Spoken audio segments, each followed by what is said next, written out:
আপনাকে দুটি ঘটনা দেখাবো।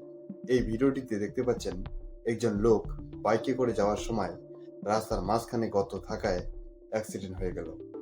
তার মাথা ফাটলো, কিন্তু সে এটাকে তার ভাগ্যের দোষ বলে মেনে নিয়ে সেখান থেকে চলে গেল। আর এই ঘটনাটি দেখুন আমেরিকায়। ফুটপাতে হাঁটার সময় এই 70 বছরের ভদ্রলোকটি হঠাৎ হোঁচট খেয়ে পড়ে যান এবং এর ফলে তার পিঠের হাড় ভেঙে যায়। কিন্তু এক্ষেত্রে এই ভদ্রলোকটি তার এই দুর্ঘটনার জন্য নিজের ভাগ্যকে দোষারোপ করেননি। তিনি সিটি কর্পোরেশনের বিরুদ্ধে $35 মিলিয়ন একটি মামলা দায়ের করেন।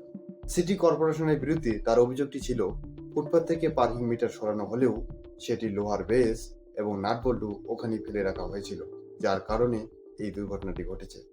আমার মতে ভারতের প্রকৃত সমস্যা কেবল শোষণ নয়, বরং ভারতের অধিকাংশ মানুষ জানি না যে তারা শোষিত হচ্ছে।